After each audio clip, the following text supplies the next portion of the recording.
여성 혐오주의자가 만든 그러나 너무 예뻐 영혼을 얻은 조각상 갈라테이아.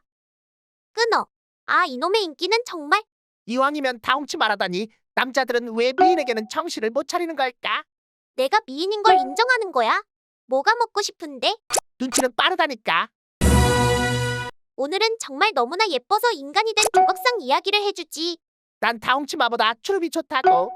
아무리 너라도 피그말리온과 갈라테이아 이야기를 들으면 생각이 달라질걸. 구독, 좋아요 해주세요.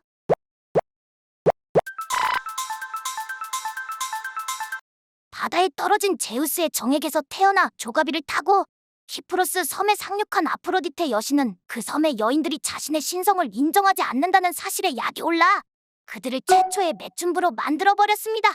그럼에도 그들은 지옥을 잊어버리고 함부로 행동했고, 이 때문에 그 섬에 살던 피그말리온이라는 청년은 여성에 대한 경멸감과 혐오감으로 가득 찬 채 결혼을 거부하고 외로운 삶을 선택했습니다.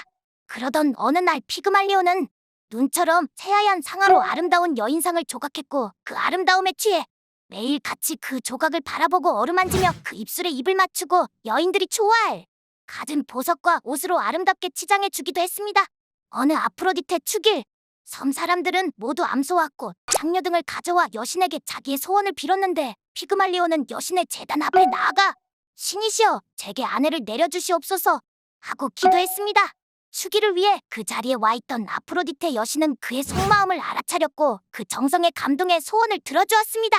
집에 돌아온 피그말리온은 여인상은 살아있는 처녀로 변한 것을 발견했습니다. 그녀를 갈라테이아라고 하고 얼마 뒤 결혼식을 올리게 되었을 때 아프로디테 여신이 참석했다고 합니다.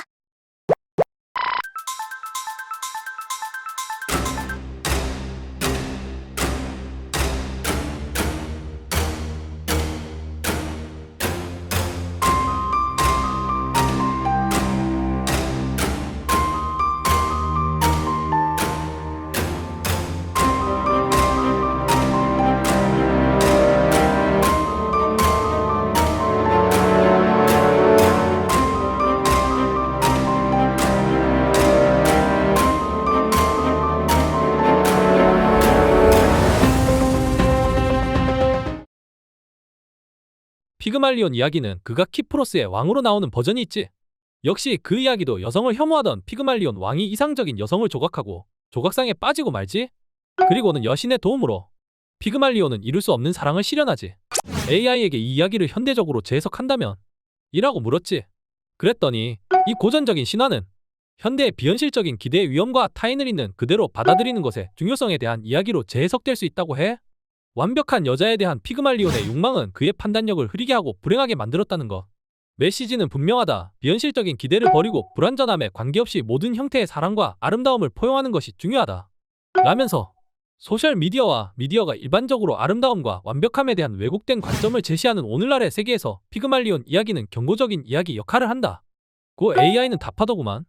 피렌체의 궁정화가인 아뇰로 브론치노도 피그말리온 이야기에 빠져 그림으로 완성했는데 다른 이들과는 조금 달랐어. 거의 모두 갈라테이아를 빼어난 미인으로 표현했지만 그의 작품은 우리가 보기에 전혀 미인의 기준에 어울리지 않아. 눈의 콩깍지가 신 피그말리온에게만 완벽한 것이었을까?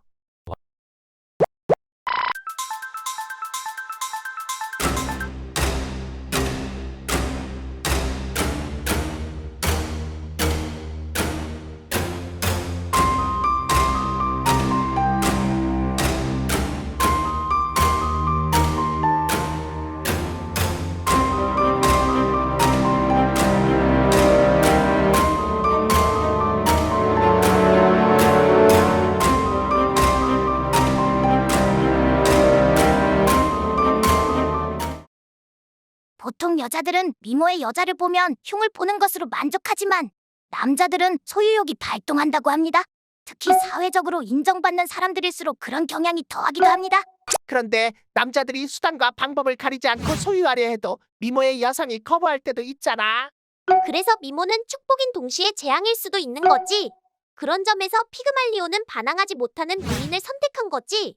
그게 남자들의 로망이야 뭐야? 잘한다 잘한다 하면 나올 인간을 넘어선 휴머노이드, 미래를 미리 본 피그말리온 이야기? 내가 미리 봤는데 그 영화 마이 페어 레이디 재미있더라. 그래, 뭔 생각을 했어? 결국 이쁜 여자가 성공한다. 진짜 일차원 고양이야. 난 말이야, 인조인간이 생각나더만. 뜬금없이 인조인간? 요즘 발전 속도를 보면 말이야, 조만간 갈라테이아처럼 완벽한 여인이 등장하지 않을까. 인공지능은 10년마다 세대가 바뀔 정도로 발달하니까. 와우, 그럴듯한 이야기인데. 구독, 좋아요 해주세요.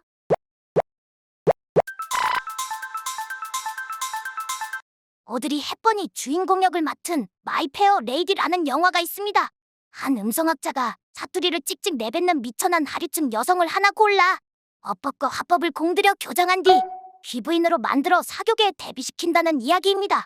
리자는 18살 정도의 여자입니다. 용모 말고도 그녀가 쓰는 말투로 그녀의 신분은 곧 탄로납니다.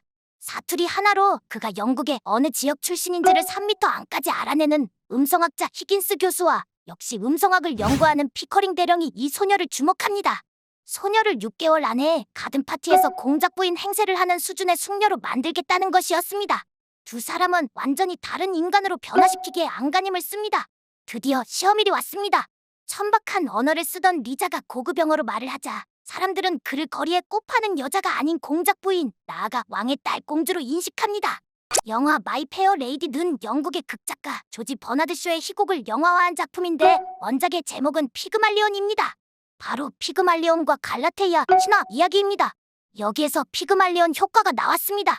피그말리온의 간절한 사랑과 정성이 조각을 사람으로 만들었듯이 사람이 무언가를 간절히 바라면 이루어진다는 것입니다. 교육학이나 심리학에서 다른 사람이 누군가를 존중하고 기대하면 그 기대에 부응하기 위해 노력해 능률이 오르는 현상을 피그말리온 효과라고 부릅니다. 피그말리온 이야기는 현대에 오면 전혀 다른 방향으로 튈 수 있지.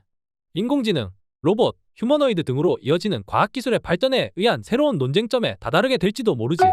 마이페어 레이디에 적용된 기억이식 기술이 잘 발달한다면 우리는 경험하고 학습하기 위해 보내는 시간을 절약할 수 있을 것이야.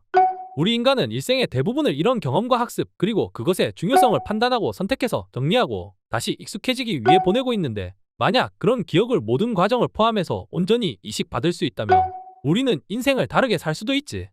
현재 우리는 문명사회에서 살아가기 위해 필요한 최소한의 정보를 얻는데 이 30년을 소비하고 있지.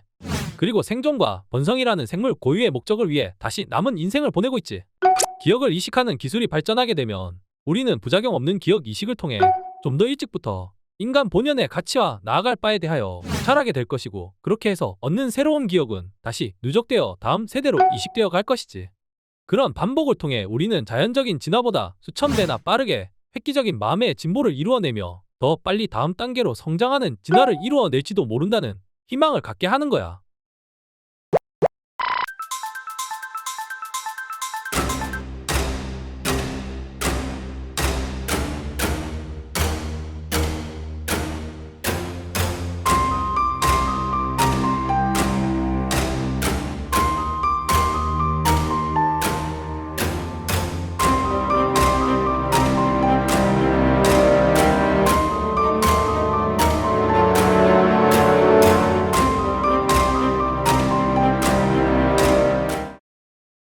그런데 말이야, 인간이 이리저리 기억을 옮길 수 있다면 어떻게 되지? 생각할 문제가 한두 개가 아니야. 과학기술의 발전이 이제 다른 단계에 다다른 것 같아. 예, 만약 갈라테이아처럼 어떤 사람의 기억을 완벽하게 기억하고 있고 인공지능이 있다면 그것은 그저 저장장치에 불과한 것일까요? 만약 반만 전자두뇌만 가졌다면 절반만 영혼을 갖는 것일까요? 기억을 포맷하고 다른 기억을 덮어 씌운다는 설정의 영화도 봤어. 어쩌면 인공지능을 단순한 기억의 축적물이 아니라 마음을 지닌 하나의 종으로 받아들이고 그와 협력하여 새로운 다양성을 추구하는 시대를 맞이할지도 모릅니다. 대통령의 요리 레시피가 발견되면서 시작된 요리책을 둘러싼 모험. 주의회 업데이트 예정. 못 먹는 감질러나 본다는 찌질남을 아름다움으로 천안해버린 창녀풀이네. 못 먹는 감질 나본다. 나로선 이런 심보를 전혀 모르겠어. 사실 알 필요도 없어. 그저 찌질할 뿐이니까. 세상에 이런 남자 꼭 있다. 뭐 그런 거지. 자기 능력은 생각하지 않고 이쁜 여자만 보면 자기 것인 양아지. 그러고선 자기 능력으로 소유하지 못할 땐 음모를 꾸며 여자를 공경에 빠뜨리지. 정말 못된 심보다. 구독, 좋아요 해주세요.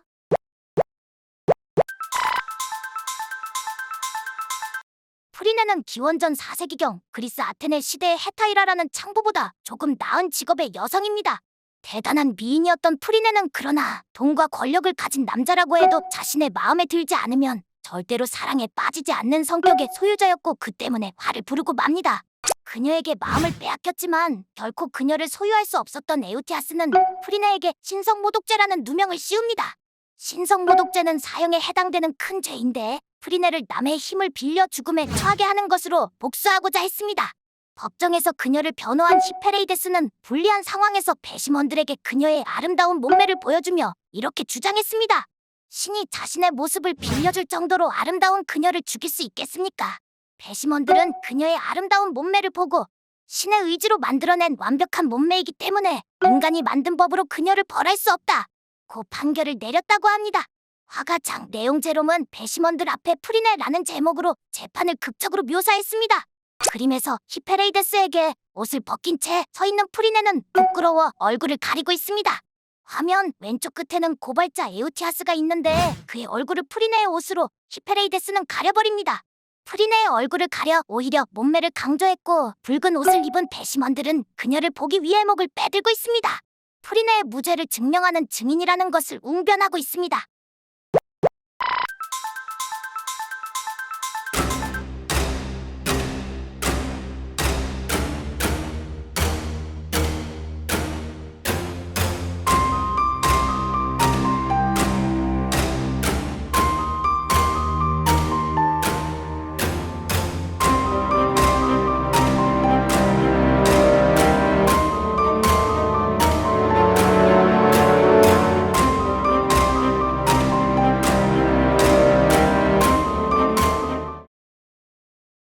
아름다움은 선하다. 고 한 그리스 시인 사포가 말한 대로 옛 그리스인들은 아름다움을 선으로 여겼기 때문에 고대 아테네에서는 아름다운 것에 선함이 깃든다 고 믿었지. 사실상 공식적으로 기록된 예쁘면 모든 것이 용서된다의 시초는 소크라테스 문서에도 나온다고 해. 다만 프리네의 경우 단순히 예쁘기만 한 창녀는 아니었는데 일단 그녀는 외모 외에도 지성도 겸비하여 사상가나 철학가와도 말이 통하는 고급 매춘부였기 때문에 단순한 문제가 아니었지. 또 신성모독으로 법정에 서게 된 이유가 프리네가 아프로디테 여신 모델을 했을 때 전라로 선것을 구실로 한 일종의 괘씸죄였기 때문에 이런 식으로 무죄 판결을 내도 크게 어색하지 않았던 것도 사실이지. 탈무드에도 비슷한 이야기가 나오지. 어느 랍비가 지혜로웠지만 매우 못생겼었는데 그를 본 어느 공주가 어찌 못난 그릇에 지혜가 담겨있냐며 타박하자 랍비가 투박한 질그릇에 보관되던 왕궁의 술들을 그 망아리로 옮기도록 해모조리 못쓰게 만들어버렸다고 해.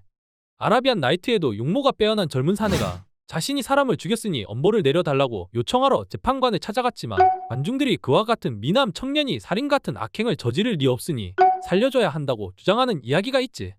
범죄의 성격에 따라 다르지만 실제로 같은 범죄를 저질렀더라도 외모가 준수한 사람이 형을 덜 받는다는 통계 자료가 분명히 존재하는 것도 사실이야.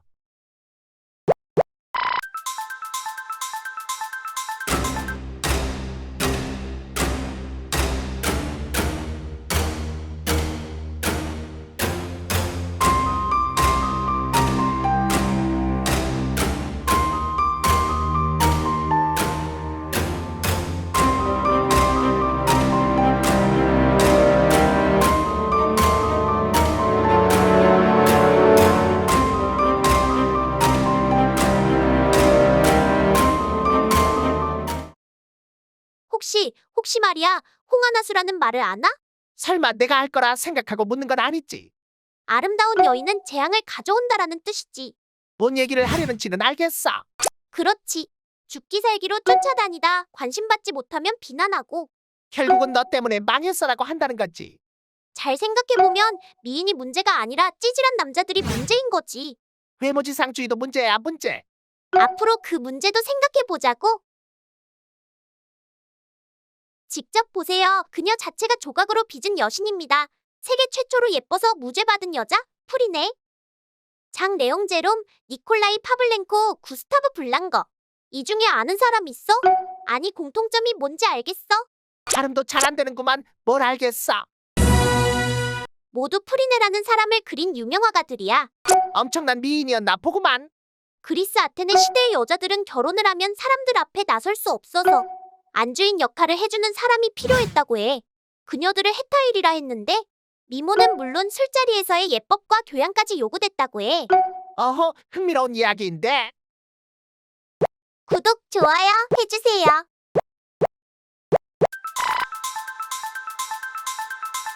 그녀의 이름은 프리네. 헤타이라라 불리는 고급 매춘부에 불과했지만 그저 몸을 파는 여자가 아니라 가무와 연극에 능하고 철학, 정치, 예술 등을 토론할 수 있는 교양을 갖추었습니다.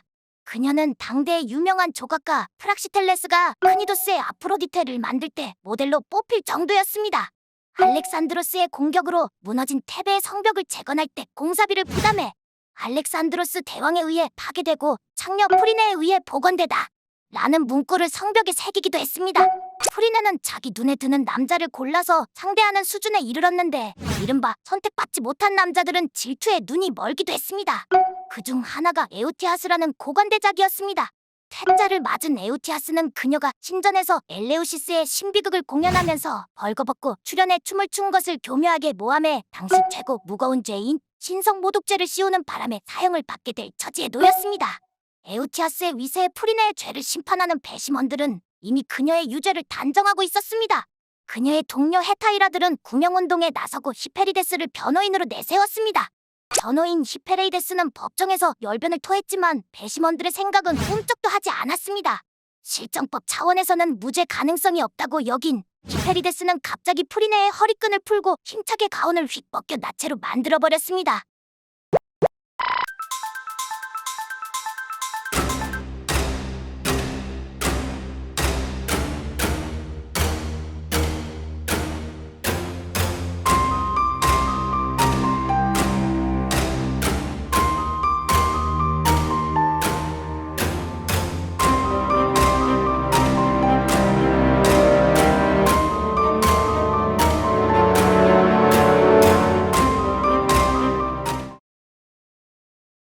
기원전 4세기경 그리스에서 프리네라는 고급 창녀가 신성모독으로 법정에 서자 애인이자 변호사인 히피레이데스가 이렇게 말했지.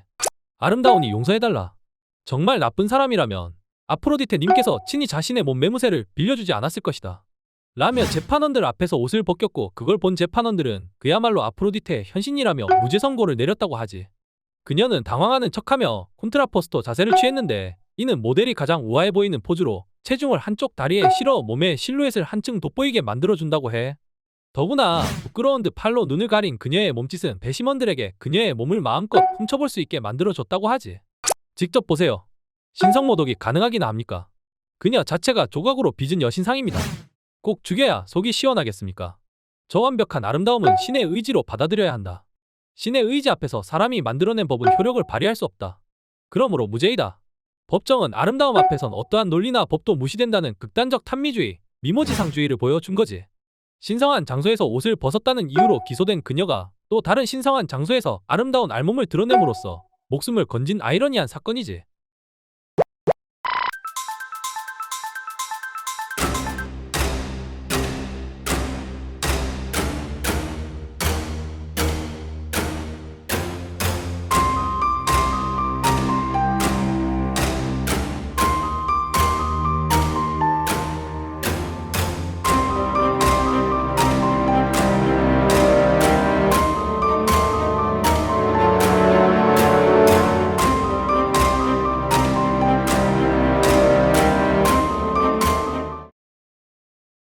난 괜찮지만 외모지상주의도 생각해볼 문제라고 생각해. 어쨌든 본능의 움찔거리지. 그 인간이란 게 말이야, 다른 동물들보다 월등히 발달한 뇌와 이성이라는 것이 있기 때문에 오히려 외모지상주의가 심해진 게 아닐까. 경제학적 관점으로 설명하자면 희소 자원을 얻고자 하는 사람은 많은데 수요에 비하여 공급이 월등히 적어서 발생하는 것이라고 설명할 수도 있지. 실제로 외모는 알게 모르게 많은 부가가치 창출이 있기 때문에 가치 산출의 대상이 되며 이렇게 형성된 가치의 적당한 수요와 공급 그리고 본인이 염원하는 정도를 합친 것이 현재의 외모지상주의라고 할 수 있습니다. 특히 성형수술이 열풍인 걸 보면 그만큼 외모의 부가가치가 높다는 것을 보여주지. 대통령의 요리 레시피가 발견되면서 시작된 요리책을 둘러싼 모험. 주의회 업데이트 예정. 로미오 왜 당신은 로미오인가요? 로미오와 줄리엣의 원형. 로미오 왜 당신은 로미오인가요? 전혀 줄리엣 같지 않아. 이 정도는 알아야 필연의 여주인공이 되는 거 아냐? 그 대사가 뭔 뜻인지는 알아? 사랑하는 로미오, 그런데 로미오가는 원수의 집안인 거지. 그래서 로미오에게 왜 로미오냐고 묻는 거지. 굿, 사랑 이야기에 나오는 갈등의 정석이지. 운명을 거스르는 사랑. 구독, 좋아요 해주세요.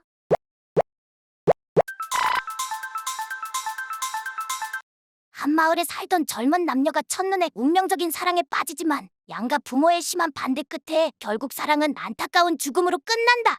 너무도 익숙한 사랑 이야기의 플롯으로 셰익스피어의 로미오와 줄리엣을 연상하게 됩니다. 피라모스와 티스베의 이야기가 바로 로미오와 줄리엣의 원래 이야기입니다. 기원전 10세기경 전설적인 여왕 세미라미스가 통치하던 바빌로니아에 아름다운 청년 피라모스와 꽃처럼 어여쁜 처녀 티스베가 살았습니다. 서로 이웃집에 살던 이 둘은 첫눈에 서로를 사랑하였지만 양가의 부모들은 이 둘의 만남을 무척이나 반대했습니다. 결국 티스베의 아버지는 딸을 방에 가두어버립니다. 서로 이웃한 두 집, 티스베와 피라모스의 방 사이의 틈이 두 사람이 대화를 나눌 수 있는 유일한 통로가 됐습니다. 그렇게 사랑은 켜져만 갔습니다. 야반도주를 결심한 날, 티스베는 조심스럽게 집을 빠져나와 약속 장소에 도착했지만 그녀 앞에 느닷없이 한 마리의 사자가 입에 피를 묻힌 채 나타났습니다. 티스베는 놀라 달아나면서 얼굴을 가리고 있던 베일을 떨어뜨리고 말았습니다. 사자는 티스베의 베일을 갈기갈기 찢어버렸습니다. 한 발 늦게 도착한 피라모스는 피투성이로 찢어진 티스베의 베일을 발견하고는 절망한 나머지 자신의 가슴을 찌르고 맙니다. 잠시 후 티스베는 쓰러져 있는 피라모스를 발견하고 피라모스의 이름을 부르며 울부짖었습니다. 죽음이 당신과 나 사이를 갈라놓았으나 그 죽음도 결코 내가 당신 곁으로 가는 것을 막지 못할 것입니다.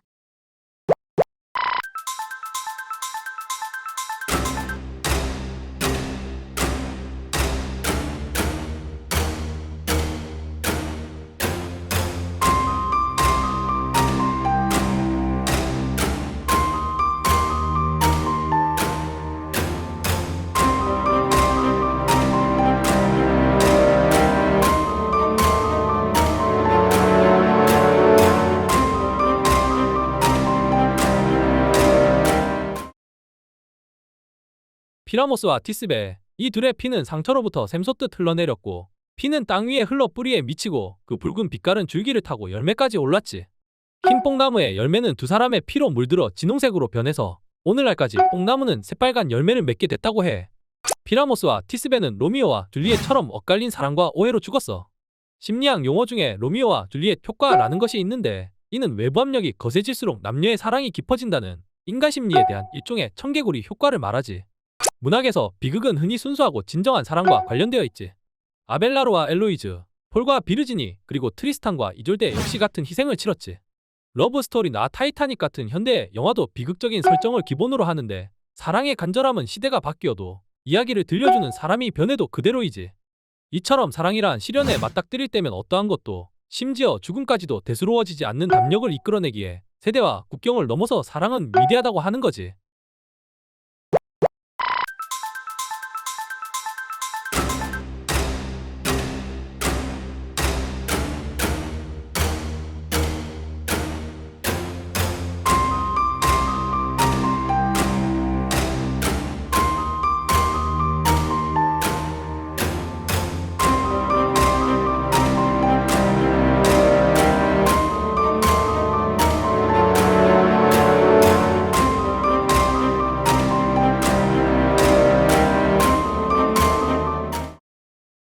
장미는 다르게 불러도 장미향은 같다. 줄리엣의 말이지. 고양이나 나비나 같은 거지. 대사 연습을 좀 하더니 똑똑해졌는데. 연습하게 추임새로 넣어보라고. 여기 내 사랑을 위하여. 로미오가 독을 마신다. 진실된 약제사가 아닌가? 그대의 약은 약효가 빠르군. 이 입맞춤으로 난 죽으리라. 로미오 약을 먹고 푹 쓰러진다. 교양 플러스. AI 플러스. 4차 산업혁명의 시대, 인공지능의 시대. 교양에도 AI의 협업이 필요하다. 오늘의 교양을 AI에게 물어서 더하고 AI로 상상력의 미래를 그렸다. 대통령의 요리 레시피가 발견되면서 시작된 요리책을 둘러싼 모험. 주의회 업데이트 예정.